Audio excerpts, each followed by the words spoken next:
150 дивоградби во Чаир ќе најде ли обвинителството докази за тврдењата на Данела и дали оваа афера е причината зошто вие, како што се погласно се зборува, нема да се кандидирате за повторен мандат? Знаете што, за сите овие акти, моите адвокати значи работа на тоа за да има тужби за невистините што ги зборува.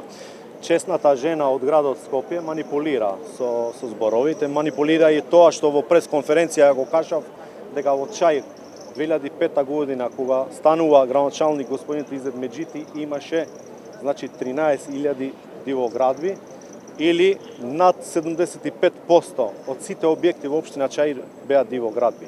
Значи ние тоа го затекнавме. И тоа го употребува често дека 13.000 дивоградби се на мое време. Значи уште нешто да ви кажувам, дека не е вистина дека тие објекти што се изградени се на земјиште на РМ, бидејќи Чаир е 3 км квадратни и све е сопственост на некого. Нема РМ земјиште, тоа многу малце. Другото, значи 150 згради што она ги објавува се невистини и тоа може да се и потврдат. И најнова лаж што го прави, вика 50 нови темели се отворени по Чаир и тоа е другата лаж.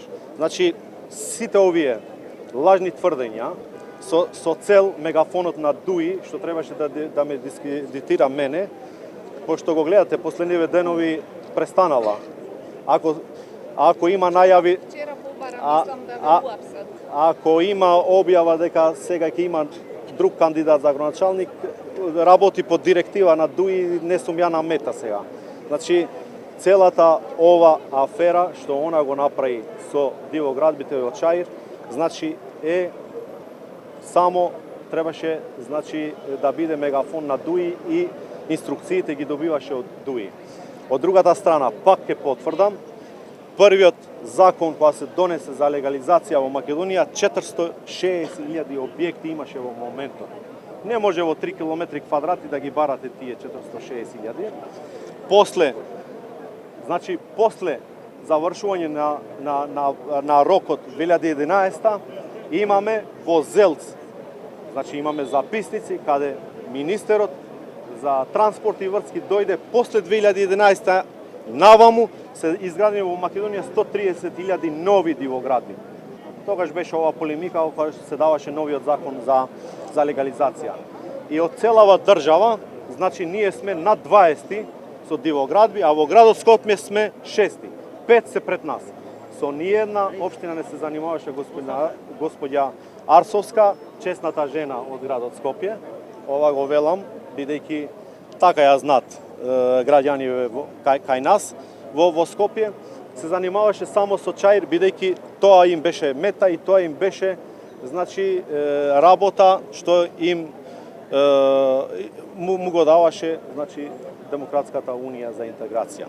Вадеше докази дека дозволи се давани на деца, дека се работи со 150 нелегално и сите тие работи ќе ги исчистиме пред судскиве органи. Бидејќи во тек, сега да не објаснувам процедура, може некој друг да го почне процедура, па да го доаѓа, па да му пребаци на помладиот, на некој друг што ќе биде наследник и така натака, има и такви случаи, но и ако има од ваквите случаи што она потврдува или изјавата не го дава кај Висарганију, го дава пред нотар. Значи, тие изјави се дават пред нотар, не се дават пред мене.